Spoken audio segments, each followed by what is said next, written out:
The dining room opens onto the breakfast nook.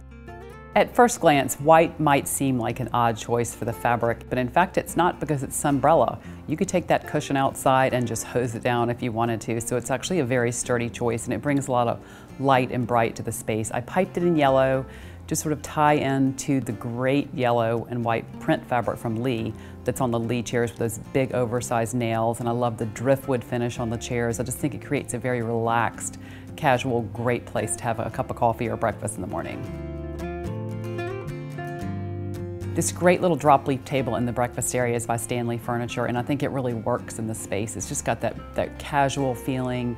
You could feel like you could just wipe it off with a wet sponge and nobody's gonna be worried about the finish. It's a great table. Because I constantly scrounge around at antique shows, I'm always buying some weird purchases, and then I just usually sit on them until I figure out what I'm gonna do with them. So I came upon, at an antique show, 30 pairs of Bernardo flip-flops, all size 7.5, all in perfect condition. So I picked out my 5 favorite ones. I've framed 4 of them here in lucite boxes, and I framed the other ones up in the carriage house.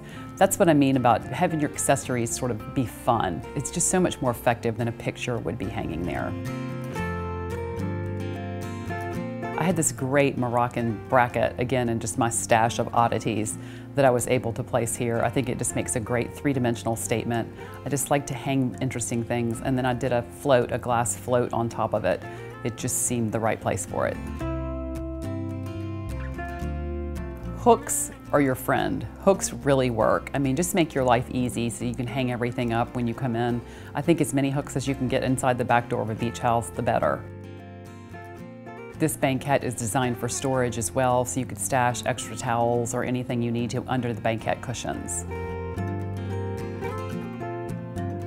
I did a white unlined cafe curtain in the breakfast nook just so that you'd have a little privacy, mostly at night when a window is a bonus during the day, but at night a window can become a black hole, sort of a negative. So I wanted something there to add some softness and a little filter, but not block any of that wonderful light from coming into the space. The breakfast nook opens onto the dining room, which is great, especially if you have overflow guests and you have maybe a kids' table in the kitchen and the adults in the dining room. It's just great that they're connected in that way. One of everybody's favorite areas of this house is the back door, which opens in, and you walk directly into the kitchen and breakfast area, and you pass this wonderful little hall, which has a great feature. It has a dog wash in there, which is something that everybody has just been so captivated by. I think it's a wonderful idea, and I think more people should be doing this. And then just across from that, there's all these great hooks to hang towels. You can leave beach towels there, or just hang them and hang your purse up when you come in. I think it's a great space. Andrew Howard chose a Pebble Floor in here, which I think is an interesting choice, but it's also in fact low maintenance because it's very easy to care for. It's very soft on your feet. It just sets a fun tone right inside the back door, and then it leads onto the wood floors, and it makes a nice transition. I think this breakfast nook invites hours of lounging around on a Saturday morning, just reading the paper and drinking coffee and just enjoying the neighborhood.